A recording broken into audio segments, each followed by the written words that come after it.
Recorded live at Talks and Tasting Studios, it's the Clerical Errors Podcast, the podcast that shows you what's behind the collar. Let's go. From the Talks and Tasting Studios, this is the Clerical Errors Podcast, the podcast that shows you what's behind the collar. This is Bollhagen, just me, one lonely pastor, allowing you to see what's behind this collar of mine. Very happy to have you here. If it sounds like I'm killing time, I kind of am. Vicarless and going to 21's ordination, so quickly throwing together an episode. Not throwing together. I don't want to sound like I didn't put any time behind this. I mean, I did plug in the microphone. But I was wondering what I can do for an episode today because I'm not sure. Well, then I realized, oh yeah, I haven't checked the voicemail lately. So I've got a few questions here. Maybe I'll see what I can do to answer them. So let us go. Hello, this is Marla from Portland, Maine. Love the show.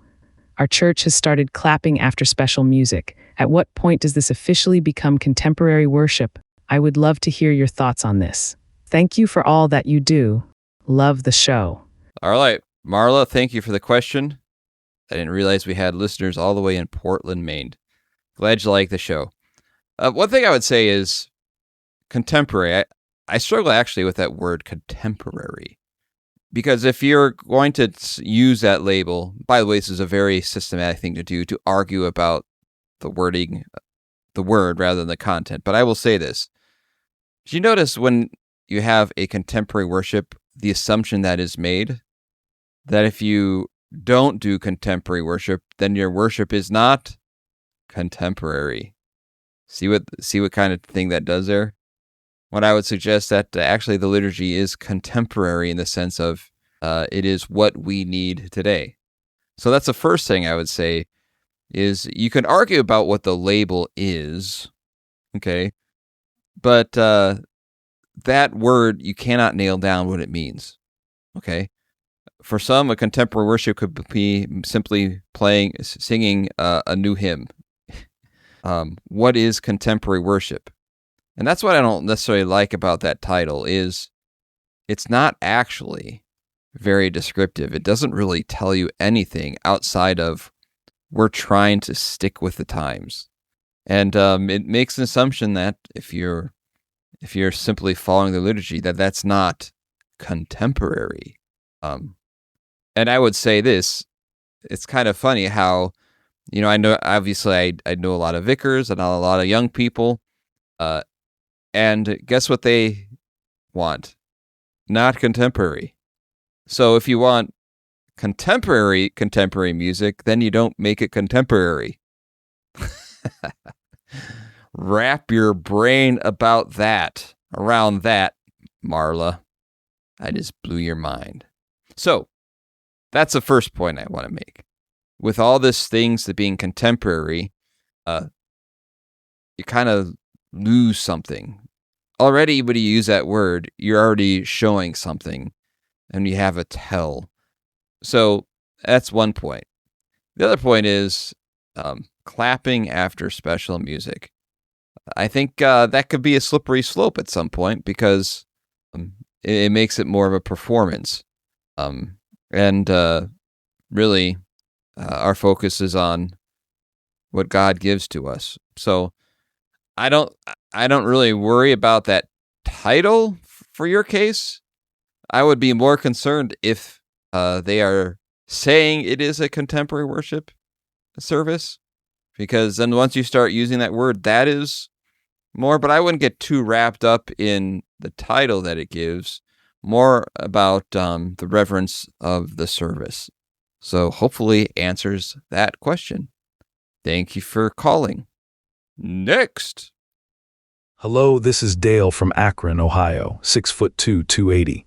Thanks for taking my call, assuming you actually play it. I know how you are. At our church, we begin every voters meeting with a prayer. So I know you're supposed to start meetings with prayer, right? So does that include the meeting we hold in the parking lot after the meeting? Thank you. I'll take your answer offline. First of all, beefy. Dale, From Akron. Wow. Do you know LeBron James? You sound like you're about the same age. Maybe you do. Anyways, not sure why you gave me your height and weight, but we'll go with it. So the question is about prayer before a meeting. Does it include the special meeting out in the parking lot? I will say this. If you're having a lot of meetings out in the parking lot, it's not a good sign. It's not a good sign. It's like business after business. Now, I can see sometimes you have a few things that maybe, but it can often be not very helpful to have those parking lot meetings because how often is it actually helpful? And if it's something that needs to be dealt with, perhaps it should be dealt with in the meeting itself. So, no, I can understand that there are times where maybe decisions are made and you want to maybe talk about how we can carry this out and that kind of thing. And as long as you're keeping the eighth commandment, certainly. But here's a novel idea. Let's make the business happen within the meeting. So yeah, I would say perhaps as I playing this out, Dale, I don't want you to shortchange you on this answer here. I will say this. Yes, I think you should re-pray before your meeting out in the parking lot. And I think that will help. So that, when people see you gathered together, folding your hands out by your F-150, well, then we kind of know, okay, they are actually having a meeting to talk about what we just talked about. Kind of a little cue, right? And that way, too, it gives you an opportunity to pray for forgiveness. So I would have a closing prayer as well. So I think that would be the best approach. If you're having a lot of intense parking lot meetings, okay, definitely a prayer before and a prayer after. That way, then the meeting is done as well. So then you can decide, okay, when is this actually not being helpful? And then you can figure it out that way. So, well, thank you for calling, Dale. Great question. Next. Hello, this is Susan from Sacramento, California. Longtime listener, occasional defender of the show. I was wondering, what should a pastor do when he realizes that he preached a sermon that was unclear? Or maybe gave someone the wrong impression? Thank you. Thank you for calling, Susan. We do actually have a decent amount of listeners in California. And thank you. We need a lot of defenders in California, I suppose. So the question is, what does a pastor do when he realizes that a sermon was unclear or gave the wrong impressions? And that actually does happen sometimes. And sometimes they come out of left field. It's when you're writing a sermon, it's really easy to think, well, everything I said was correct. But if you say in a way that was correct, and yet people misunderstood it or took it in the wrong way, then it really wasn't correct, because language is a two ways. It's the information that you are giving and the information that they are receiving. And if you're giving information and they're receiving a different information than the information you're giving, then there's an issue.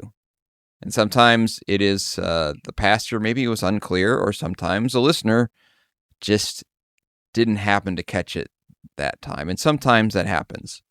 I will say most of the time when that happens, and when I think of times when that's happened to me, it usually happens on more of an individual basis, meaning that usually if it seems as though I'm unclear about something, maybe only a couple of people, because they're in a particular place in their life, and you bring up something that maybe got them to thinking about something else.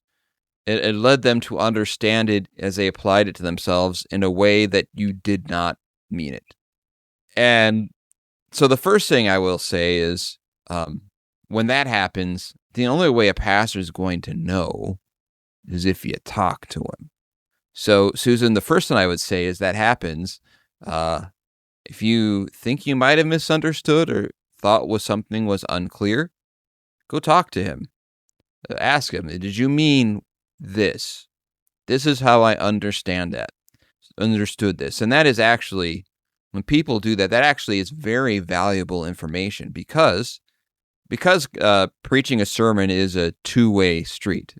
And this is biblical, right? When we are given the command to preach the word, that means you have someone to preach the word and someone to listen to the word. And if there's a miscommunication there, that's helpful for the pastor to know. Because a lot of times the pastor can think he's being clear and not being clear. So, because most pastors, when they do preach, if it's unclear before they preach it, they try to fix it before they actually preach it. So that is actually helpful information to the pastor that lets him know, oh, I was unclear. The other thing is, it kind of depends upon the severity of the impression. People may, for example, think that you are preaching to a specific situation that is on their mind, or a situation in the church that some hubbub that people are thinking of. And generally, that's not the case. So that also can be helpful to say, because at the same time, you don't want a pastor who's actually addressing things in a sermon in a way that says passive aggressive, or I'm kind of addressing it. And, well, I don't know. I was just preaching the text. You don't want that either. So yeah, the best thing to do is, if that happens, Susan, just talk to him. I know it's kind of a novel idea, but talk to him and see. Next. Hey, Pastor, this is Eric from Fargo, North Dakota. Love the podcast, especially episodes where you almost agree with each other. How do you distinguish between genuine Christian forgiveness and simply avoiding conflict? Great question from Eric in Fargo. Never actually been to Fargo, I don't think. I've been close, but I don't know if I've ever been to Fargo. If I were to go to Fargo, what should I be looking forward to? Anyways, do you know why I haven't been to Fargo? Because we haven't had a vicar place there yet. So, maybe sometime I'll go to Fargo. So the question is, how do you distinguish between genuine Christian forgiveness and simply avoiding conflict? So, great question, because when people think of forgiveness, there's so many different levels to forgiveness, isn't it? I'm not going to be mean to them anymore, or I am going to simply not be upset, or I will just choose to avoid the person, as you kind of mentioned, avoiding conflict. And I suppose the best way to understand forgiveness is simply to ask, well, where do I stand before the Lord? How does He forgive me? Because Jesus taught us to pray, didn't He? Forgive us our trespasses as we forgive those who trespass against us. When we are given forgiveness, it's not just like God saying, I'm no longer mad at you. Forgiveness also comes with redemption. And when we look at forgiveness is salvation. And what is the heart of salvation? Salvation is being with Christ, forgiven and free, living in His kingdom. And so when we talk about forgiveness, there's not avoidance, is there? When Christ Jesus forgives us, He say, well, we'll just not deal with this right now. We'll just agree to disagree. That's not the way we're forgiven. Forgiveness seeks to restore things. And some of that you can control. Some of that perhaps you can't. And so when you get to the point where you're thinking, well, I desire to forgive, or I don't hold it against them, but it's really hard to kind of restore any kind of relationship. Well, one, don't give up. Two, I would say, pray for them. And the whole goal of the forgiveness is to restore that relationship in any way you can. Because that's what forgiveness is that we have been given. It's not just that God is no longer mad at us. Do you notice how we are forgiven in the church. We are baptized as a baby, right? Washing us clean. And there, that forgiveness is given in a very personal way. Water. How do you know you're a child of God? Water hit your head, and Christ attached his promise to that. Or through absolution, where you hear words of forgiveness from the voice of Christ himself. What does that show? Well, words spoken. And that's also a good clue for you, is to speak those words of forgiveness. And the other thing is a place where we are given forgiveness of sins, and that is at the Lord's Supper. Take, eat, this is my body. This cup is a new covenant in my blood, where you receive the very body and blood of Christ for the forgiveness of your sins. In giving us the supper, what does he show us? It's not just about, well, at least God's not mad at me anymore. No, it's about being restored back into the fold, being united with Christ in his forgiveness, reunited with him in his righteousness. And so that is a good clue to answering your question. You know, some of that you can control, some of it perhaps you can't. But that should be your goal. And that's why when Jesus teaches us to pray for our enemies, part of that is because, one, it teaches you that your desire in praying for your enemy is that you actually desire and ask God for that person that needs your forgiveness and for their well-being. And so avoiding conflict is not the answer. Coming to solution and forgiveness and restoring relationship is. And that's where that should be the goal in all of that. Hello, this is Jennifer from New Mexico. A long-time listener, first-time troublemaker. Just a quick question here. Our congregation says it wants younger families. But the problem is that every suggestion from younger families is immediately rejected. What can I do? Good question. That always kind of puzzled me a little bit, where a congregation, says, well, we want younger families. Who doesn't, right? Yeah. And I think of that in terms of the priority, there are many, I've taken someone through catechesis who was in the nursing home, actually a handful of times, where they said, I don't have a pastor, or I'm afraid, and they don't have any connection to the church. And I've actually brought them through catechesis there. And then you think, well, we want to focus on young families. Well, isn't every soul precious? And so when you say we want young families, well, how about sinners? Don't you need sinners? And so, and I'm not minimizing the fact that certainly we live in a time where you can actually over cater to young families. Because sometimes what can happen is, in catering to younger families, and you then start to cave into things. Let's do this. This will bring in the young families. This won't make young families upset. Or this, a lot of times when you say, what can we do to bring in young families? You're saying, how can we change to make us more palatable for them? Okay, that actually is not helpful. And maybe that's what's going on. But I would say, too, is I'm not sure if that's program related. If there's something that you can do, sometimes simply being faithful and just active to the families you know.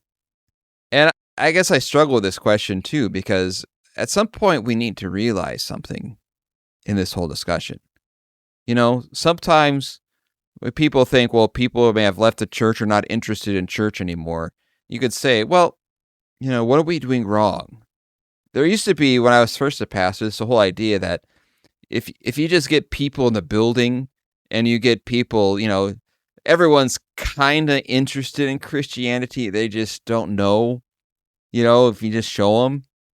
And if you get people into the church for a meal or something, it gives you an opportunity that that will help bring people into the church. You have a preschool that'll bring people into the church. And maybe that happens some, but we live at a time where people just don't want it or are hostile to it. And particularly for a confessional Lutheran church, we hold to things that just is not palatable. And so when your desire is to have young families, I would say first and foremost, you want sinners forgiven. Now, I understand the young family thing because this is the future of the church. But if you are doing things to kind of make it more palatable to young families, long term, that's not healthy. And so I think, when people say they want younger families, I think you should look for all sinners. And, it's hard to judge without any of these suggestions that you may have. Maybe sometime you can call back. But anyways, thank you for calling from New Mexico. Hopefully I've answered your question. I have been to New Mexico once. I believe I took a wrong turn there. I think in Albuquerque. Anyways, next. Hello, this is Carolyn from Carolina. I've worked up some courage to ask this question, but it's something I've been struggling with. Is it wrong to change churches because you're frustrated with a pastor, even when the pastor has not actually taught anything false? Very interesting, Carolyn from Carolina. As I think about that, I guess it depends. You have to look at your frustration. That's where I think, figure out what is the frustration. Because you say the pastor hasn't taught anything false. Well then, is your frustration with what he teaches? If that's the case, then I would consider that not being very helpful thing, And I guess helpful would be a better way to consider it, because wrong isn't, in this situation, I don't know if that's a good word to use. But if you are simply changing churches so that you hear more of what you want to hear, that's one thing. And so the first place to start with is talking with your pastor. Talk with him. And you can do so without in a helpful voice. You can actually seek to help him if there's something he has been doing that maybe he doesn't realizing that he's causing you to be frustrated. And when you talk about this too, this is what sometimes that happens. You're frustrated, and so you simply talk to him because you want him to change. And if he doesn't change exactly the way you want him to change, well, what is the response then? Well, he's just not listening to me. So, just like I talked about forgiveness with the previous call, I think that's where you need to start with, is that. Because you owe it to him, and you owe it to that church. And remember, you're not at a particular church because of the pastor, especially if he's doing something right or wrong. I'm really the exception. I've been where I'm at for a long time, and that's rare. Your church is more than just one pastor. You also have brothers and sisters at that congregation that you've grown close to that you need. You need them, and they need you. You have a relationship with them. You're a church family, and that matters to you. That's important. And sometimes we don't always remember the effect that perhaps has on other people. We've said all along on this podcast, you don't just go to church to get what you want out of it. No, you also go to church for the sake of others, because you're important to them. And so that is the first thing I would like for you to consider. And if the pastor is actually just kind of derelict in his duties, that should be talked about. If he's not doing what a pastor is supposed to do, not visiting or something like that, or if he doesn't preach anything wrong and you just don't understand the sermons, I mean, that is something that certainly you can talk about and get clarification and get that figured out. I think simply leaving because you're frustrated with him, that sounds like something that you can work out. If he is biblical, if he is not preaching anything wrong or teaching anything false, are there holes in what he's teaching? Is he not giving you the law and the gospel? Because that is something that could be wrong. And so I guess that's where I would start. Changing churches just because you're frustrated should be the kind of the last thing you do. But that being said, if there is a faithful congregation where you can actually hear the word of God in a way that is fits well with you, I'm not gonna say that's wrong, because you do need to consider your own soul and your salvation, and where it is you hear God's word the most clearly. But don't let frustration be the rule, because my wife gets frustrated with me sometimes. I have no idea what reason why. I'm kind of a really, really good guy. But he said, I'm frustrated with my pastor. He doesn't do anything wrong. I just frustrated with him. I'm just going to leave him. It's not a good idea, right? So that is kind of where I would start. Next. Hi, this is Bill from Tennessee. Hey, I was wondering if you had an update on Pastor Chris Christian. Nope. Well, listeners, I have to go. If you have questions, you can get a hold of us at feedback@clericalerrors.org. If you send the show a voice, record something on your phone, send it. Unless it's completely offensive, we'll probably play it and answer it. So please do.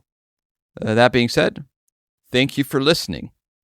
And may your podcast be recorded so you can get to an ordination. Thank you for joining us. This podcast is available on iTunes, Google Play, Spotify, or wherever else you get your podcasts. Questions, thoughts, concerns? You can contact us on Facebook at facebook.com/clericalerrorspodcast, on Twitter @clericalerrorsp for podcast, or email us at feedback@clericalerrors.org. Thanks for listening to Clerical Errors. See you next time.